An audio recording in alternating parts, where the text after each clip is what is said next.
یا مړه خېټه فارسی وي. اوس مطلب دا جوړیږي زمونږ په امروزه ژوند هغې غټې خبرې کوي یا غټ سوچونه لري د مغولو دور بیا د السلام علیکم ګرانو کتونکو، تاسو ګورئ درشل ډیجیټل ټي وي او زه یم ستاسو کوربه مهران زمان. ګرانو کتونکو، څنګه چې تاسو ته پته ده مونږ هره پیره د درشل ډیجیټل ټي وي د طرف نه تاسو ته یو عام فهمه او ډیر مشهور متل راوړو. نو نننی متل زمونږ سره دی چې مړه ګیډه فارسی وي یا مړه خېټه فارسی وي. دا متل خو مونږ اورو ډیر، خو چرته مو په دې غور داسې کړی نه دی.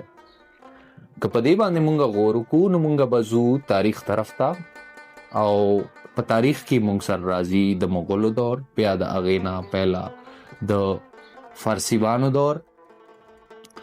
نو ګرانو کتونکو، ویل کېږي چې زمونږ په دې پښتونخوا سیمه باندې پخوا په دور کې د فارسیوانو حکومت و. نو درباریانو به خپل منځ کې د هغوی ژبه چې کومه وه نو هغه فارسي وه، یعنی درباریانو به خپل منځ کې فارسي ژبه کوله. د عامو خلکو به پښتو ژبه وه، خو درباریانو به فارسي ویله. نو عام خلک چې به وو نو هغوی به ډېر په مشکل سره ژوند کوو، د وسایلو کمی به وه ورسره، او د وربشو یا د غنمو د دې رسایي به هم ورته په مشکل سره کېدله. خو درباریان سره د وسایلو کمی هم نه او هر څه ورسره ډېر تیرو. نو د دې عامو خلکو په نظر کې هغوی به دا خبره کوله چې دوی سره خو د وسایلو کمی نشته دی او دوی خو ښه ماړه دي، ښه هر څه ورسره ډېر تیر دي. نو هغوی به دا متل کولو بیا چې مړه خېټه فارسي وي، یعنی دا درباریان چې کوم دي دا ماړه خلک دي او دوی فارسي ژبه کوي.